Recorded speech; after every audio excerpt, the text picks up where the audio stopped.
વિદ્યાર્થી મિત્રો, કેમ છો બધા? મજામાં? હું છું સંગીતા ભંડેરી. અમારી યુટ્યુબ ચેનલ સ્ટડી માસ્ટરમાં આપ સૌનું સ્વાગત કરું છું. તો 11મા ધોરણની જે એકમ કસોટી છે જે 29 તારીખે લેવાની છે એની ક્વેશ્ચન બેંક આવી ગઈ છે, જે આજના લેક્ચરની અંદર આપણે સોલ્વ કરવાના છીએ. બરાબર છે?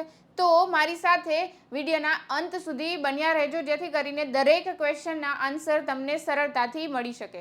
તો ચલો, રેડી છો? તૈયાર કરીએ આજના લેક્ચરની. તો ગુજરાત માધ્યમિક અને ઉચ્ચતર માધ્યમિક શિક્ષણ બોર્ડ દ્વારા પ્રશ્ન બેંક આપવામાં આવી છે. એ પ્રશ્ન બેંક શેની છે? તો કે ધોરણ 11ની વિજ્ઞાન પ્રવાહની છે. તારીખ, એક્ઝામની તારીખ કઈ છે? તો કે 29/7/2024. માર્ક્સની વાત કરવામાં આવે તો 25 ગુણનું પેપર હતું અને સમય હતો તમારી પાસે 1 કલાક. બરાબર છે? આગળ જોઈએ, ક્વેશ્ચનોની વાત કરીએ આપણે. તો વિભાગ 1 ની વાત કરવામાં આવે તો વિભાગ 1 ની અંદર તમને ટોટલ 5 ક્વેશ્ચન પૂછવામાં આવે છે. બરાબર? ક્યાંથી ક્વેશ્ચન લેવામાં આવશે? તો કે પ્રશ્ન નંબર 1 હશે, જેનું કંઈક આવી રીતે ટાઇટલ હશે, બાયો એટલે કે BIO 1101. એના પછી છે BIO 1102, BIO 1104, BIO 1106 અને BIO 1108. બરાબર? આમાંથી તમને વિભાગ A ની ક્વેશ્ચન લેવામાં આવ્યા હશે. આગળ જોઈએ. વિભાગ બી ની વાત કરવામાં આવે તો અધ્યયન નિષ્કર્ષ આધારિત પ્રશ્નપત્ર છે. એમાંથી પ્રશ્ન નંબર 6 એટલે કે 1116, પ્રશ્ન નંબર 7 1118, પ્રશ્ન નંબર 8 1120. આ ત્રણમાંથી ટોટલ 3 ક્વેશ્ચન આવવાના છે. બરાબર? ક્યારે? તો કે વિભાગ બી ની અંદર. હવે વિભાગ સી ની વાત કરવામાં આવે તો એમાં પણ તમારે પ્રશ્ન 15 છે, પરંતુ એક્ઝામની અંદર ખાલી ને ખાલી 3 પ્રશ્ન પૂછાવાના છે. બરાબર? ક્યાંથી લીધા છે? તો કે 1121, 1122, 1101. બરાબર? આગળ જોઈએ. વિભાગ ડી ની અંદર તમને માત્ર ને માત્ર એક જ ક્વેશ્ચન પૂછવામાં આવશે, જેનું ક્યાંથી લેવામાં આવશે? તો કે પ્રશ્ન નંબર 12 છે 1102 માંથી. બરાબર? હવે આપણે વાત કરીએ સૂચનાની કે એક્ઝામની અંદર કેવું હોય છે. તો આ જે પ્રશ્ન બેંક છે એમાંથી તમારી એક્ઝામની અંદર વિભાગ એ માં ટોટલ 25 ક્વેશ્ચન આપ્યા છે. એમાંથી તમને 5 ક્વેશ્ચન પૂછવામાં આવશે અને દરેક ક્વેશ્ચનનો 1 ગુણ હશે. બીજી વસ્તુ, વિભાગ બી ની વાત કરવામાં આવે તો ટોટલ 15 ક્વેશ્ચન હશે. એમાંથી તમને 3 પ્રશ્ન પૂછવામાં આવશે અને દરેક ક્વેશ્ચનનો ગુણ થશે 2 માર્ક્સ. આગળ જોઈએ. વિભાગ સી ની વાત કરવામાં આવે તો ટોટલ ક્વેશ્ચન છે 15. એમાંથી 3 ક્વેશ્ચન પૂછવામાં આવશે અને બાકી એનો ગુણની વાત કરવામાં આવે તો દરેક પ્રશ્નનો 3 માર્ક્સ હશે. બરાબર? વિભાગ ડી ની વાત કરવામાં આવે તો 5 પ્રશ્ન આપેલા હશે. એમાંથી તમને કોઈ એક ક્વેશ્ચન પૂછવામાં આવશે બાકીના, અને દરેક ક્વેશ્ચનનો માર્ક્સ હશે 5 માર્ક્સ. બરાબર? હવે આપણે વાત કરીએ કે કેવા કેવા ક્વેશ્ચનો હશે. તો અહીંયા તમે જોઈ શકો છો. વિભાગ એ ની વાત કરવામાં આવે કે જેની અંદર 25 MCQ હશે, એટલે કે 1 માર્ક્સના સવાલ હશે. MCQ પણ હોઈ શકે, સાથે સાથે એમાં 1 લાઇન ક્વેશ્ચન અથવા તો 1 વર્ડ ક્વેશ્ચન પણ હોઈ શકે, ખાલી એક શબ્દમાં જવાબ આપવા વાળા. બરાબર? ચલો જોઈએ. પહેલો ક્વેશ્ચન શું કહે છે? તો કે ઘટતી જતી ભિન્નતાનો સાચો ક્રમ કયો છે?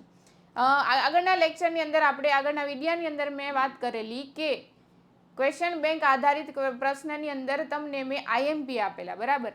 IMP માંથી આ ક્વેશ્ચન પૂછાયેલો છે. બરાબર? તો એમાં શું જવાબ આવશે? તો કે બી, કારણ કે પૂછ્યું છે શું? ભિન્નતાનો ઘટતો ક્રમ પૂછ્યો છે. આપણી જે ટેક્સ્ટ બુક છે એની અંદર કક્ષાઓ બધી પૂરી થઈ છે. પહેલા ચેપ્ટરની વાત કરું છું. જેવી કક્ષાઓ પૂરી થાય છે એના તરત બીજો એક પેરેગ્રાફ છે, એની અંદર છેલ્લી કે ત્રીજી કંઈક લાઈન છે, એમાં એવું કંઈક લખ્યું છે કે જેમ જેમ સૃષ્ટિથી જાતિ તરફ જતા જઈએ તેમ તેમ જે ભિન્નતા છે એમાં વધારો થતો જાય છે. ત્યાં શબ્દ શું હતો? સૃષ્ટિથી જાતિ તરફ જતા ભિન્નતામાં વધારો થતો જાય છે, લક્ષણોમાં વધારો થતો જાય છે. જ્યારે અહીંયા ક્વેશ્ચન ઊંધો પૂછ્યો છે, ટ્વિસ્ટ કરીને પૂછ્યો છે, ઘટતી જતી ભિન્નતાનો સાચો ક્રમ કયો છે? તો ક્વેશ્ચન આખો ઊંધો થઈ જશે. આપણે જવાનું છે કઈ બાજુ? સૃષ્ટિથી જાતિ તરફ જઈએ તો શું થાય? તો કે ભિન્નતા વધે છે. જ્યારે આપણને તો ઘટવાનું પૂછ્યું છે, તો જાતિથી સૃષ્ટિ તરફ જઈએ તો શું થાય? તો કે ભિન્નતામાં ઘટાડો થશે. તો તમે જોઈ શકો છો, પહેલા શું આવશે? તો કે જાતિ, પછી કુળ, એના પછી વર્ગ અને છેલ્લે આવશે સૃષ્ટિ. બરાબર? આગળ જોઈએ બીજું. પદ્ધતિસરનું વિજ્ઞાન સજીવો વચ્ચેના કયા સંબંધોનો અહેવાલ આપે છે? આપણે પહેલું ચેપ્ટર છે, પહેલા ચેપ્ટરનો બીજો ટોપિક, બીજા ટોપિકનો બીજો કે ત્રીજો પેરેગ્રાફ છે. એમાં છેલ્લી લાઈનમાં એવું કંઈક લખેલું છે કે પદ્ધતિસરનું વિજ્ઞાન, જેને આપણે કહેતા હતા સિસ્ટમેટિક વાળું, યાદ કરો, સિસ્ટેમેટિક જેને આપણે કહેતા હતા, સિસ્ટમ જેને કહેતા હતા. તો આ પદ્ધતિસરનું વિજ્ઞાન છે એ સજીવો વચ્ચેના કયા સંબંધનો અહેવાલ આપે છે? તો એમાં જવાબ આવશે ઉદ્વિકાસ. કોનો અહેવાલ આપે છે? તો કે ઉદ્વિકાસનો અહેવાલ આપે છે. એના પછીનો ત્રીજો ક્વેશ્ચન શું કહે છે? તો કે વર્ગીકરણ ક્ષેત્રે મહત્વનું પ્રદાન આપનાર વૈજ્ઞાનિક કોણ હતા? તો આપણે બધાને ખ્યાલ જ છે, સૌથી વધારે કાર્ય અને મહત્વનું પ્રદાન કોણે આપ્યું છે? તો કે કેરોલસ લિનિયસ નામના વૈજ્ઞાનિકે. બરાબર છે, આગળ જોઈએ. હાલના તબક્કે વિશ્વમાં ઓળખાયેલી જાતિઓની સંખ્યા લગભગ કેટલી હશે? આ ક્વેશ્ચનનો જવાબ તમને દરેકને આવડવો જોઈએ. મેં અહીંયા ટીક નથી કરતી, પરંતુ તમને બધાને આવડતો જ હશે અને આવડવો જોઈએ. બરાબર. એના પછી કુળ કોને કહે છે? તો કુળ એટલે શું? આપણે યાદ કરો, સૃષ્ટિથી લઈને જાતિ સુધીની દરેક કક્ષાઓ પૂછવામાં આવે તો નીચે શું આવશે? તો કે જાતિ આવશે, પ્રજાતિ આવશે. બરાબર છે. આગળ આગળ વધતા કુળ, ગોત્ર, વર્ગ, સમુદાય અને સૃષ્ટિ. તો કુળની વાત કરવામાં આવે તો કુળ કોને કહીશું? તો કે ગાઢ સંબંધ ધરાવતી પ્રજાતિઓનો સમૂહ, જેને આપણે કહીએ છીએ કુળ. કારણ કે જો ક્રમ લખવામાં આવે, આપણે ઓપ્શન છે ક્રમ અહીંયા નીચે શું આવશે? તો કે જાતિ. જેમ જેમ ઉપર વધતા જાય એમ શું આવશે? તો કે પ્રજાતિ. પ્રજાતિ પછી શું આવશે? તો કે કુળ. તો જાતિ અને પ્રજાતિ. બરાબર છે. એ પછી આવે છે ત્રીજા ક્રમ ઉપર કુળ. તો પ્રજાતિના દરેક ગાઢ સંબંધ ધરાવતી પ્રજાતિનો સમૂહ ભેગો થઈ અને શેની રચના કરે છે? તો કે કુળની રચના કરે છે. બરાબર છે. તો પાંચમા સવાલમાં આવશે બી. આગળ જોઈએ.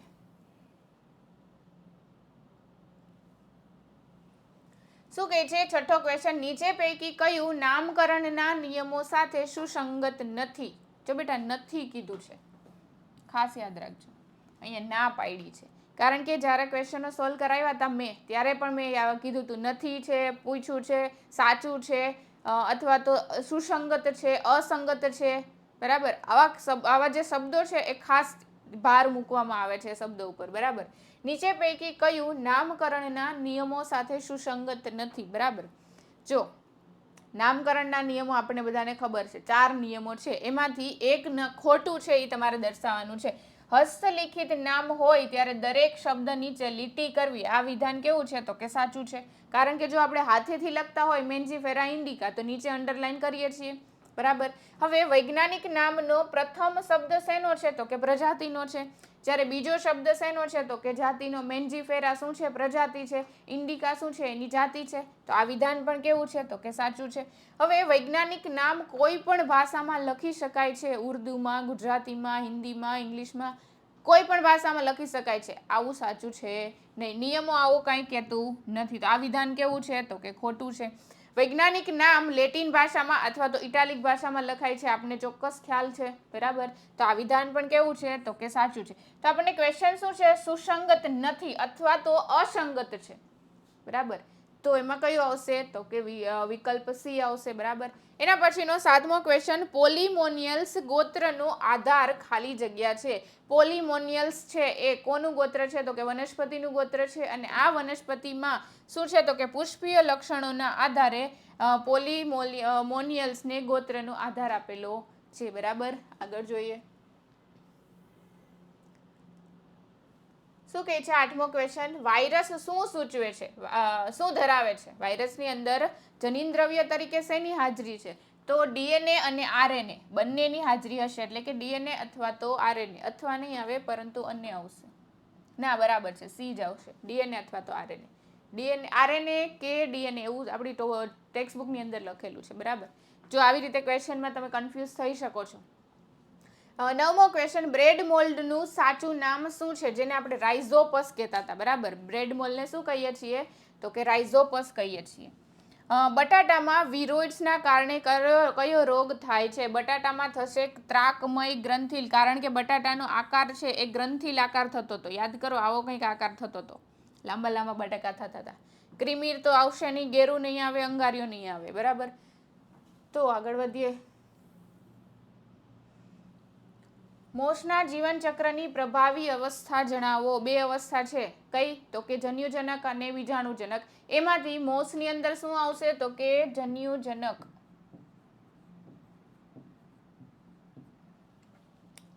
બરાબર. યોગ્ય જોડકા આપેલા છે. માઇકોપ્લાઝમા યાદ કરો, ઓક્સિજન વગર જીવિત રહી શકતી હતી, બરાબર, આપણે એવું કહેતા હતા. તો પહેલામાં શું આવશે તો કે આર. બીજામાં શું આવશે? નો સ્ટોક. નો સ્ટોક શું કરે છે તો કે નાઇટ્રોજન સ્થાપક બેક્ટેરિયા છે, તો નો સ્ટોકમાં પણ આવશે એસ. હવે ડાયનોફ્લેજેલેટ્સ જે શું કરે છે તો કે ડાયનોફ્લેજેલેટ્સ છે એ સમુદ્રની અંદર લાલ રંગ પેદા કરતો હતો, રાતા રંગનો સમુદ્ર થતો હતો, બરાબર. હવે એના પછી ચોથું છે ડાયટમ્સ જે શું કરે છે તો કે મહાસાગરોનો મુખ્ય ઉત્પાદકો છે. તો પહેલામાં શું આવશે? આર. જો ડાયરેક્ટ જ તમને ખબર પડી જાય. પહેલામાં આર એકમાં આર વાળો એક જ ઓપ્શન છે, બરાબર. તો ડાયરેક્ટ આપણને ખબર પડી જશે. ઓપ્શન આવશે ડી.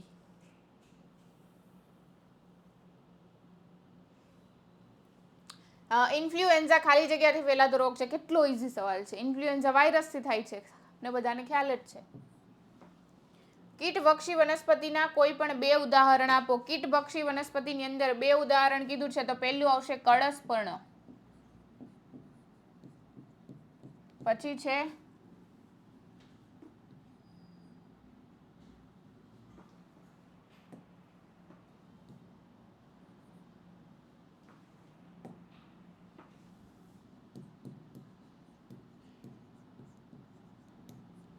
મીનપાક્ષ. હવે 15મો ક્વેશ્ચન, મનુષ્યમાં સીઆર જેકોબ ડિઝીઝ માટે જવાબદાર સજીવનું નામ. આમાં આવશે પ્રાયોન્સ. પ્રાયોન્સ જવાબ આવશે, બરાબર. આપણે ભણ્યા છીએ પ્રાયોન્સ વિશે, બરાબર. વાયરસ, વિરોઇડ્સ, પ્રાયોન્સ આ બધું ભણ્યા ને, લાઈક એની અંદર છે. ફિયોફાઇસી વર્ગની લીલમાં મુખ્ય રંજક દ્રવ્ય કયું છે તો કે આવશે ક્લોરોફિલ એ, ક્લોરોફિલ બી, કેરોટીનોઇડ અને ઝેન્થોફિલ.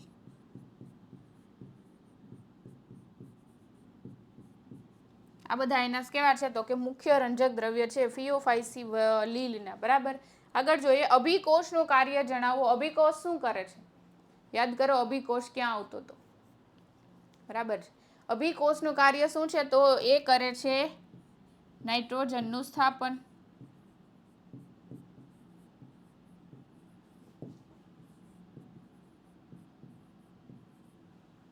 બરાબર. આગળ જોઈએ, બહુ મસ્ત સવાલ છે. નીચે આપેલા ઉદાહરણમાંથી બદામી કે કથ્થાઈ લીલના ઉદાહરણ અલગ કરો. બદામી લીલ અથવા તો કથ્થાઈ લીલના ઉદાહરણ આપણે એને અલગ કરીને બતાવવાના છે. એમાં છે પેલું ડિક્ટ્યોટા, તો આ પણ સાચું છે. યુલોથ્રિક્સ નહીં આવે, પોર્ફાયરા નહીં આવે, એક્ટોકાર્પસ આવશે, કારા નહીં આવે અને ફ્યુકસ આવશે. તો આ 3 ઉદાહરણ છે, ડિક્ટ્યોટા, એક્ટોકાર્પસ અને ફ્યુકસ, જેને આપણે બદામી લીલ અથવા તો કથ્થાઈ લીલ તરીકે ઓળખીએ છીએ. બીજું છે વ્યાખ્યા આપો માઇકોરાઇઝા. માઇકોપ્લાઝમા અને માઇકોરાઇઝા બે શબ્દ આપણી ટેક્સ્ટબુકમાં આપેલા છે. માઇકોપ્લાઝમા વિશે આપણે હમણાં કોલમવાળા સવાલની અંદર જોયું, જેને શું કરતા હતા તો કે ઓક્સિજન વગર રહી શકતું હતું સજીવ, બરાબર. જ્યારે માઇકોરાઇઝા છે એને ગુજરાતીમાં કવક મૂળ કહીએ છીએ. શું કહીએ છીએ? કવક મૂળ. એ શું કરે છે તો કે ઉચ્ચ કક્ષાની વનસ્પતિના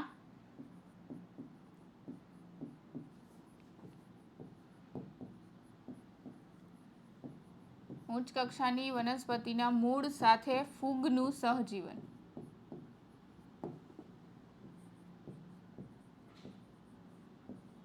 જેને આપણે કહીએ છીએ માઇકોરાઇઝા, બરાબર. હવે શું કીધું છે એના પછીનો સવાલ કોલમ વાળો છે. દ્વિઅંગી. દ્વિઅંગીનું ઉદાહરણ શું હતું તો કે મોસ. દ્વિઅંગીમાં શું આવશે તો કે મોસ. ત્રિઅંગીમાં શું આવશે તો કે હંસરાજ અને અનાવૃત બીજધારીમાં આવશે સાયકસ. તો ઓપ્શન આવશે સી, બરાબર.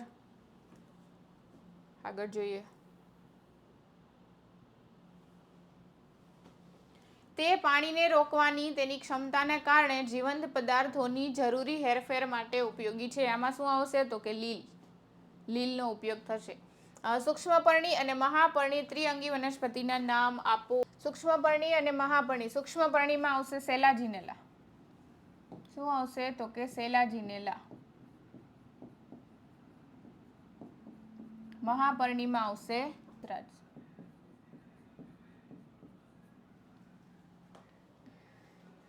બરાબર છે. આગળ જોઈએ, આવૃત બીજધારી વનસ્પતિ મકાઈ, અનાવૃત બીજધારી વનસ્પતિમાં શું આવશે તો કે સાયકસ અને પાઇનસ.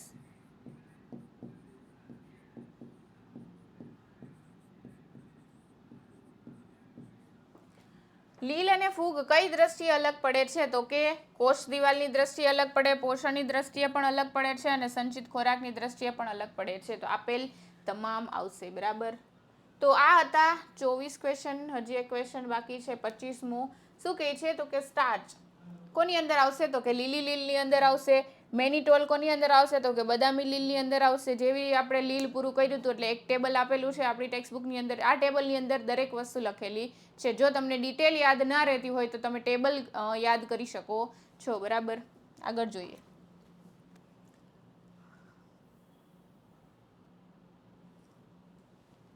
શબ્દ સમજાવો વિભાગ બી આપણે પહોંચી ચૂક્યા છીએ. બરાબર. બાકીના જે 25 સવાલ હતા એ આપણે ક્લિયર કરી દીધા. 25 સવાલ પછી વિભાગ બી ની વાત કરવામાં આવે તો જો બેટા આ 25 સવાલ છે એમાંથી તમને 5 સવાલ એક્ઝામની અંદર પૂછાશે. બરાબર. હવે વાત કરીએ વિભાગ બી ની. તો વિભાગ બી ની અંદર 15 ક્વેશ્ચનો આપેલા છે. આ 15 ક્વેશ્ચનોમાંથી તમને 3 ક્વેશ્ચન પૂછાવાના છે. જો કેટલા બધા ઓપ્શનો મળે છે. અથવામાં કેટલા બધા ક્વેશ્ચન આવી શકે છે. શું કહે છે તો કે શબ્દ સમજાવો ઓળખ વિધિ. ઓળખ વિધિ કોને કહેવાય? પહેલું ચેપ્ટર યાદ કરો. પહેલા ચેપ્ટરનો પહેલો પેરેગ્રાફ. બરાબર. ઓળખ વિધિ કોને કહીશું? જ્યારે નામકરણ થશે તો એ જે સજીવ છે એનું નામ આપણને ખ્યાલ આવી જશે. આ નામ એ ક્યારે ખબર પડશે? જ્યારે એની ઓળખ વિધિ હશે ત્યારે. જ્યારે એ સજીવની ઓળખ હશે તો એ નામના આધારે સજીવની ઓળખ કરવાની પદ્ધતિને ઓળખ વિધિ તરીકે ઓળખીએ છીએ. બીજું છે જૈવ વિવિધતા. જૈવ વિવિધતા કોને કહીશું તો કે સજીવોની સંખ્યા અને તેના પ્રકારના આધારે વિવિધતા જે જોવા મળે છે એને આપણે કહીએ છીએ જૈવ વિવિધતા. બરાબર. આગળ જોઈએ. નામકરણ માટેના સાર્વત્રિક નિયમો સમજાવો અથવા તો જણાવો. નામકરણ માટેના સાર્વત્રિક નિયમો કયા કયા આવશે તો અહીંયા હું લખતી નથી, ડાયરેક્ટ ઓરલી કહી દઉં છું. સૌથી પહેલા શું આપ્યું છે તો કે જ્યારે કોઈ જૈવશાસ્ત્રીય નામ લખવામાં આવશે, સાયન્ટિફિક નામ લખવામાં આવશે તો સજીવને કઈ ભાષામાં લખવામાં આવે છે તો કે લેટિનમાં અથવા તો ઇટાલિક ભાષામાં લખવામાં આવશે. પહેલો નિયમ થઈ ગયો. બીજા નિયમની વાત કરવામાં આવે તો સૌથી પહેલા જ્યારે સાયન્ટિફિક નામ લખવામાં આવે તો પ્રજાતિનું નામ પહેલા આવશે અને પછી જાતિનું નામ આવશે. બીજો નિયમ થઈ ગયો. ત્રીજા નિયમની વાત કરવામાં આવે તો ત્રીજા નિયમની અંદર શું કીધું હતું તો કે જ્યારે પણ હસ્તલેખિત લખવામાં આવશે ત્યારે નીચે અંડરલાઈન કરવામાં આવશે અને જ્યારે એને ટાઈપિંગ અથવા તો રાઇટિંગમાં લખવામાં આવશે ટાઈપ કરીને તો એને આપણે અંડરલાઈન નહીં કરીએ પરંતુ શું કરશું તો કે એ બધા શબ્દોને આપણે ઇટાલિકમાં લખવામાં આવશે. અને ચોથો નિયમ એવું કહે છે કે પ્રજાતિનું નામ ની અંદર પહેલો મૂળાક્ષર જે છે એને આપણે મોટી લિપિમાં એટલે કે કેપિટલમાં લખવામાં આવે છે. બાકીના જાતિ સહિત પ્રજાતિના દરેક શબ્દો જે છે, દરેક મૂળાક્ષરો છે એને આપણે નાની લિપિમાં અથવા તો સ્મોલમાં લખીએ છીએ. તો આ 4 નિયમો છે. બરાબર. હવે ત્રીજો સવાલ જોઈએ. સજીવોના ગર્ભિત પ્રશ્નો ક્યાં છે તેને કેવી રીતે સમજી શકાય છે? પહેલું ચેપ્ટર એની પ્રસ્તાવનામાંથી ક્વેશ્ચન પૂછેલો છે. શું કહે છે તો કે સજીવના ગર્ભિત પ્રશ્ન 2 હતા. કયા કયા હતા? તો એમાંનો પહેલો ક્વેશ્ચન કંઈક આવો હતો કે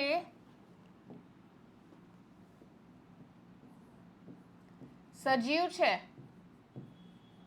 એ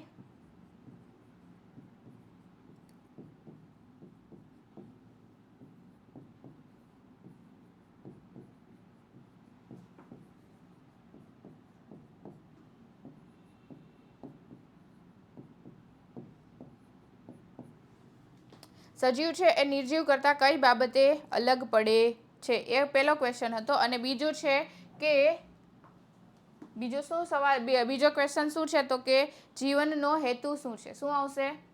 જીવનનો હેતુ શું છે?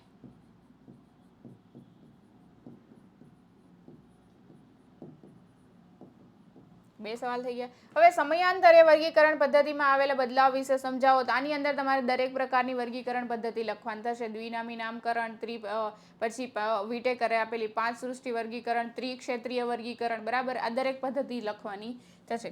5મો સવાલ રસાયણ સંશ્લેષી બેક્ટેરિયાની લાક્ષણિકતાઓ જણાવો. યુ બેક્ટેરિયા યાદ કરો. યુ બેક્ટેરિયાની અંદર પ્રકાશ સંશ્લેષી બેક્ટેરિયા તરીકે પણ ઓળખતા હતા સાયનોબેક્ટેરિયા અને રસાયણ સંશ્લેષી બેક્ટેરિયા તરીકે પણ એને ઓળખતા હતા. રસાયણ સંશ્લેષી બેક્ટેરિયાની અંદર શું લખશો તમે તો કે અકાર્બનિક દ્રવ્યો જેવા કે નાઇટ્રેટ, નાઇટ્રાઇટ, એમોનિયા આ બધાનું કાર્બનિક દ્રવ્યોમાં રૂપાંતરણ કરે છે અને સાથે સાથે એટીપી ઉત્પન્ન કરે છે, ઉર્જા મુક્ત કરે છે. આવું કંઈક તમારે આની અંદર લખવાનું છે. અને બેક્ટેરિયાની લાક્ષણિકતાઓ કીધી છે તો એની અંદર યુ બેક્ટેરિયાની લાક્ષણિકતાઓ દરેક તમારે લખવાની થશે ઉદાહરણ સહિત. છઠ્ઠો સવાલ, પ્રોટિસ્ટાના સ્થગિત પાણીમાં જોવા મળતા સજીવોની લાક્ષણિકતાઓ જણાવો. સ્થગિત પાણી, જો બેટા ખાસ શબ્દ યાદ રાખજો, સ્થગિત પાણી. આ એના નિવાસ સ્થાનના આધારે ક્વેશ્ચન પૂછેલ છે, બરાબર. નિવાસ સ્થાનના આધારે પ્રોટિસ્ટાની અંદર સ્થગિત પાણીમાં જોવા મળતા સજીવોમાં આવશે યુગ્લિનોઇડ્સ. એના વિશે તમારે લખવાનું થશે. પફબોલ તરીકે ઓળખાતી ફૂગ, પફબોલ, બેસિડિયોમાઇસેટિસ. બેસિડિયોમાઇસેટિસ ફૂગ છે જેને આપણે પફબોલ તરીકે પણ ઓળખીએ છીએ, એના વિશે લખવાનું થશે. આઠમો સવાલ, કુદરતમાં સ્વયંપોષી અને વિષમપોષી ઘટકોનું ગાઢ સંગઠન ધરાવતા સજીવ સમૂહની લાક્ષણિકતાઓ જણાવો. સ્વયંપોષી અને વિષમપોષી સજીવો વિશે તમારે સજીવનું જે સમૂહ છે એના વિશે લખવાનું થશે. પછી પૂછ્યું છે વાયરસમાં જોવા મળતા જનીન દ્રવ્ય વિશે માહિતી આપો. હમણાં જ આપણે એમસીક્યુ ની અંદર જોયું, વાયરસમાં જનીન દ્રવ્ય શું છે તો કે ડીએનએ અને અથવા તો આરએનએ, બરાબર. એના વિશે તમારે માહિતી આપવાની છે. વર્ગીકરણ, 10મો સવાલ, વર્ગીકરણની કૃત્રિમ અને નૈસર્ગિક વર્ગીકરણ પદ્ધતિઓ સમજાવો. ચેપ્ટર નંબર 3 એની અંદર સ્ટાર્ટિંગમાં આપણે પ્રસ્તાવનાની અંદર જોયું હતું કૃત્રિમ પદ્ધતિ જે લિનિયસે આપેલી હતી. આ જે લિનિયસ આપેલી જે કૃત્રિમ પદ્ધતિ છે એમાં શું કીધું હતું લિનિયસે, તો કે વનસ્પતિ અને પ્રાણી બે સમૂહની અંદર વિભાજિત કર્યા હતા. પરંતુ શેના આધારે કર્યા હતા તો કે એની બાહ્યાકાર લક્ષણોના આધારે વર્ગીકૃત કરેલા, બરાબર છે. પરંતુ એવું બની શકે ને કે વનસ્પતિ છે એની અંદર પણ ઘણી બધી વિવિધતા જોવા મળે. જેમ કે વનસ્પતિને પર્ણની અંદર ઘણી બધી વિવિધતા જોવા મળે છે. વનસ્પતિની અંદર જે મૂળ છે, પ્રકાંડ છે, આમાં ઘણી બધી વિવિધતા જોવા મળે છે, બરાબર છે. એના નિવાસ સ્થાનને લઈને, એના પ્રજનનની પ્રક્રિયાને લઈને, અમુક છે એ સિઝનલ છે, અમુક ઋતુમાં જ પ્રજનનની પ્રક્રિયા કરી શકે છે. પ્રજનન પદ્ધતિના આધારે વિવિધતા જોવા મળે છે, બરાબર. તો એના પછીની જે પદ્ધતિ છે એ છે નૈસર્ગિક વર્ગીકરણ પદ્ધતિ, જેની અંદર વૈજ્ઞાનિકોએ ખાલી ને ખાલી બાહ્યાકાર લક્ષણો જ નહીં પરંતુ એના અંતસ્થ લક્ષણોના આધારે પણ વર્ગીકરણ કરેલું. એટલે કે એને કોષીય આયોજન કેવા પ્રકારનું છે, પોષણની પદ્ધતિ કેવા પ્રકારની છે, આ દરેક વિશે માહિતીના આધારે આપણે વર્ગીકરણ પદ્ધતિ વૈજ્ઞાનિકોએ કરેલી, બરાબર. આગળ જોઈએ. મોષની પ્રાથમિક અને દ્વિતીય અવસ્થા વિશે માહિતી આપો. પ્રાથમિક અવસ્થા હમણાં જ મેં કીધી હતી, કઈ હતી તો કે જન્યુજનક અવસ્થા, અને દ્વિતીય અવસ્થા કઈ થશે તો કે બીજાણુ અવસ્થા. આના વિશે તમારે લખવાનું થશે. હવે કીધું છે તફાવત આપો નર શંકુ અને માદા શંકુ. યાદ કરો, અનાવૃત બીજધારી વનસ્પતિની અંદર નર શંકુ, માદા શંકુ વિશે ભણ્યા હતા. નર શંકુની વાત કરવામાં આવે તો અહીંયા હું લખું છું,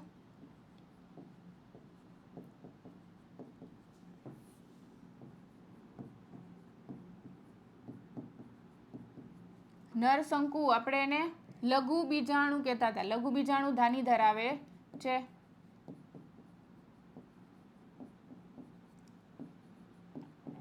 નર શંકુ લઘુ બીજાણુ ધાની ધરાવે, જ્યારે માદા શંકુ છે એ મહાબીજાણુ ધાની ધરાવે.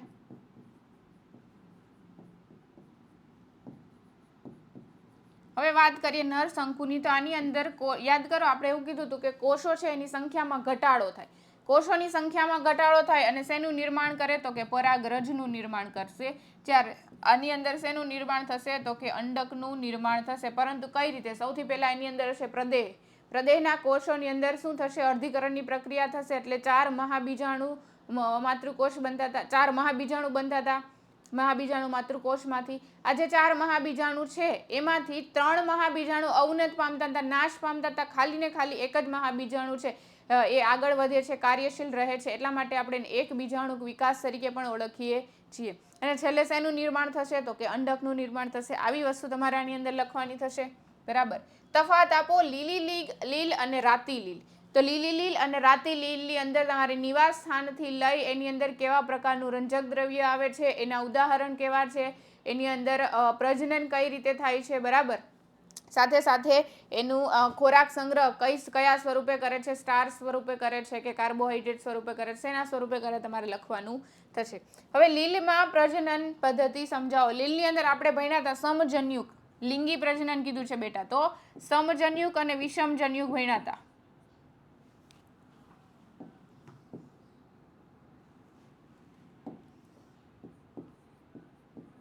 સમજન્યુ અને વિષમજન્યુ આપણને ખબર છે લીલ છે વનસ્પતિ સૃષ્ટિની અંદર આવે છે અને એની અંદર લિંગી પ્રજનન એટલે કોને કહેવાય તો કે નરજન્યુ અને માદાજન્યુ બે શું કરે તો કે જોડાય અને શેનું નિર્માણ કરે તો કે ફલિતાંડનું નિર્માણ કરે ફલનની પ્રક્રિયા થઈને, બરાબર છે.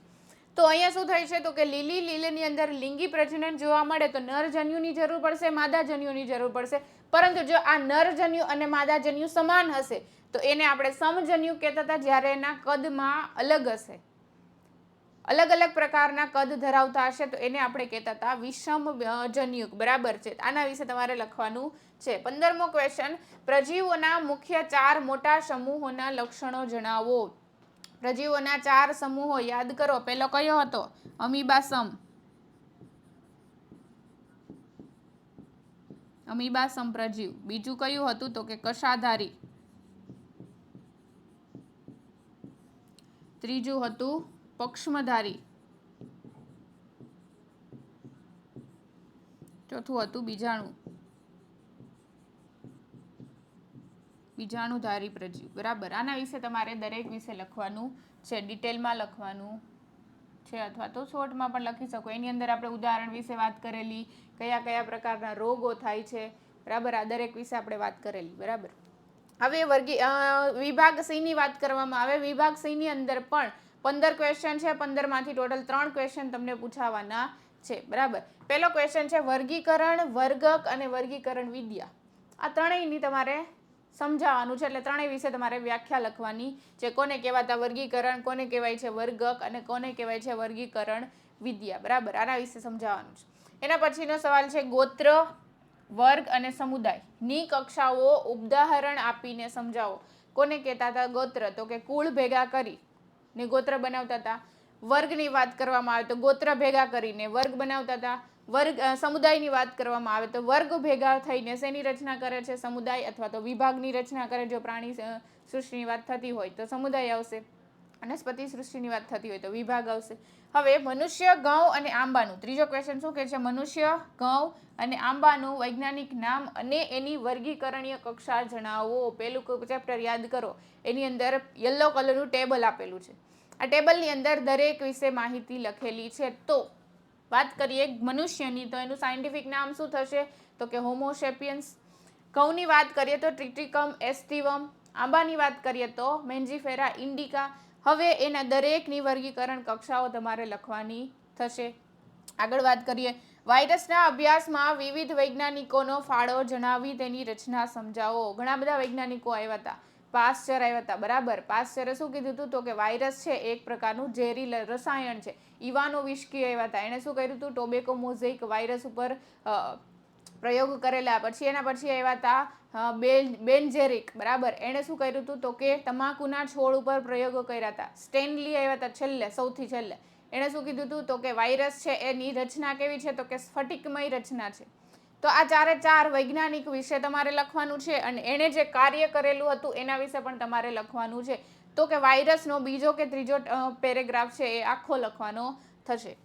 હવે ફૂગમાં લિંગી પ્રજનનના તબક્કા સમજાવો. યાદ કરો ફૂગની અંદર લિંગી પ્રજનનમાં શું થતું હતું? સૌથી પહેલા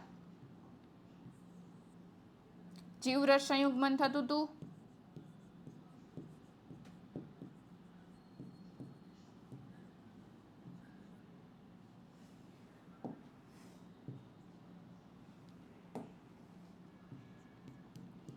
કોષ કેન્દ્ર અને છેલ્લે શું થતું હતું તો કે અર્ધીકરણ. આ દરેક વિશે તમારે તબક્કાની આકૃતિ દોરીને સમજાવો તો વધુ સારું. લીલનું આર્થિક મહત્વ સમજાવો. ખૂબ એટલે ખૂબ ઇમ્પોર્ટન્ટ ક્વેશ્ચન છે. 3 માર્ક્સની અંદર પૂછી શકે. મેં એ વખતે પણ કીધું હતું લીલનું આર્થિક મહત્વની અંદર ઘણી બધી વસ્તુ છે. ઘણી બધી પ્રકાશ સંશ્લેષી લીલ હોઈ શકે, સાથે સાથે વસ્તુઓને આમથી આમ ફેરવવા માટે લીલ હોઈ શકે, પોષક આહાર તરીકે પણ લીલ હોઈ શકે, જેલિટિનનો ઉપયોગ અથવા તો આપણે અગાર જે જેલ છે એ બનાવવા માટે પણ લીલનો ઉપયોગ થાય છે. આ દરેકને ઉપયોગો તો લખવાના છે, સાથે સાથે એના ઉદાહરણો પણ લખવાના થશે, બરાબર. 7મો ક્વેશ્ચન, ફૂગ સૃષ્ટિના ફાઇકોમાઇસેટિસ અને આસ્કોમાઇસેટિસ વર્ગના લક્ષણો જણાવો. બરાબર, લક્ષણો તમારે આની અંદર જણાવવાના છે. દરેક લક્ષણની વાત દરેક ક્વેશ્ચનની અંદર આપણે નહીં કરીએ, કારણ કે ક્વેશ્ચનનો જો જવાબ લખવા બેસીશ તો બહુ લાંબો વિડીયો થઈ જશે. 8મો સવાલ, પ્રોટિસ્ટા સૃષ્ટિના લક્ષણો જણાવી તેમાં સમાવિષ્ટ મુખ્ય જૂથના નામ જણાવો. જો શું કરવાનું છે, ખાલી ને ખાલી એના મુખ્ય લક્ષણો જણાવવાના, સામાન્ય લક્ષણો મેં તમને લખાવ્યા છે. જો ના આવડતો હોય તો મારો વિડીયો જોઈ શકો છો. શું કરવાનું છે, પ્રોટિસ્ટા સૃષ્ટિના લક્ષણો તમારે લખવાના છે અને એના જે જૂથ પાડેલા છે 5 કે 4 જે કંઈ બી છે એના ખાલી નામ જણાવવાના છે તમારે, બરાબર. યુગ્લિનોઇડ્સ છે ને ઘણા બધા છે, તમે જોઈ શકો છો ટેક્સ્ટ બુકમાં. એના પછી છે 9મો ક્વેશ્ચન, ડાયનોફ્લેજેલેટ્સ અને યુગ્લિનોઇડ્સ. જો આવી ગયા પ્રોટિસ્ટાના ડાયનોફ્લેજેલેટ્સ, યુગ્લિનોઇડ્સ ની વિશેષતાઓ જણાવો, બરાબર. આ વસ્તુની અંદર તમારે સામાન્ય લક્ષણો લખવાના છે, આની અંદર તમારે એની વિશિષ્ટતા જણાવવાનું છે.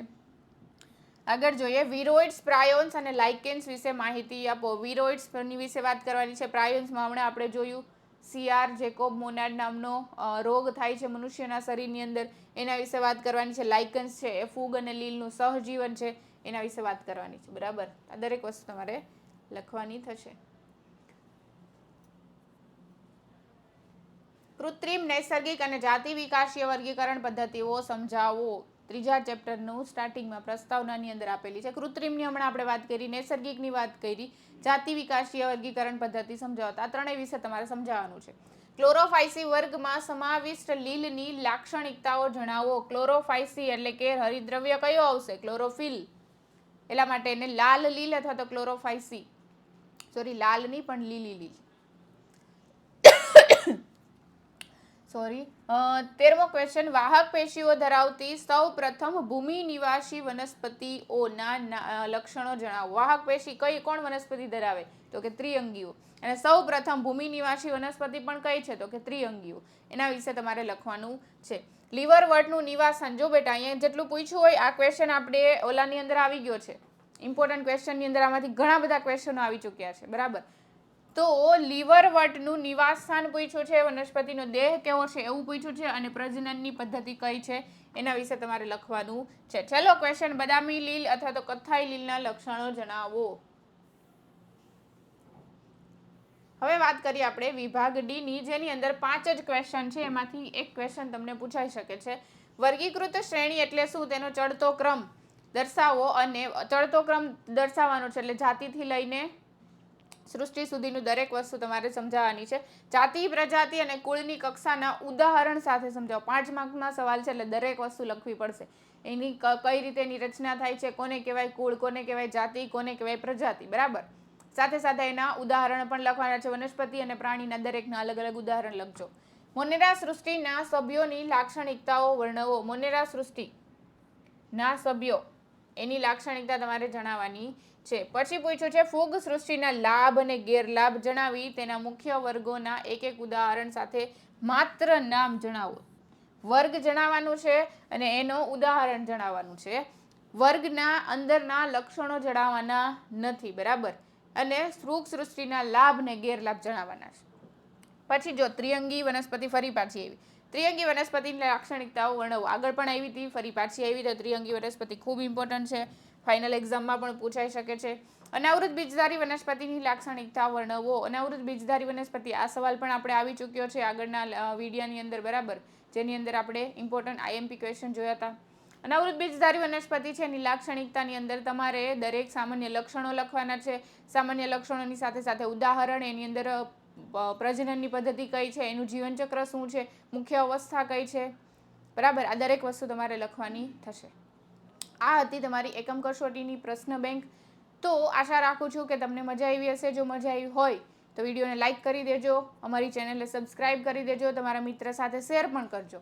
બીજી વસ્તુ, જેટલા પણ ક્વેશ્ચનો આપણે જોયા, બરાબર, આ ક્વેશ્ચનોની વાત આપણે આગળના વિડીયોની અંદર પણ કરેલી. આના ઘણા બધા ક્વેશ્ચનો છે એ આગળના વિડીયોમાં જે મેં તમને IMP વિડીયો બનાવીને આપ્યો તો એની અંદર પૂછાયેલા ક્વેશ્ચનો છે. તો વાત કરીએ આપણે નેક્સ્ટ એકમ કસોટીની. તો નેક્સ્ટ એકમ કસોટીની અંદર પણ હું તમારા માટે એક IMPનો વિડીયો લાવીશ અને સાથે સાથે પ્રશ્ન બેંક જ્યારે આવશે ગવર્મેન્ટ તરફથી ત્યારે પ્રશ્ન બેંકની પણ વાત કરીશ. તો નેક્સ્ટ એકમ કસોટી જે છે તમારી બીજી એકમ કસોટી, એની અંદર પણ તમારે જે આઈએમપીનો વિડીયો હું બનાવીશ એ પણ જરૂરથી જોવાનો છે, કારણ કે આઈએમપીના વિડીયોની અંદર પણ ઘણા બધા ક્વેશ્ચનો એવા મૂકીશ કે જે તમને એક્ઝામની અંદર 100% પૂછાશે. બરાબર છે. આશા રાખું છું કે તમને મજા આવી હશે. ફરી પાછા મળીએ છીએ નેક્સ્ટ લેક્ચરમાં. ત્યાં સુધી bye bye. Thank you so much.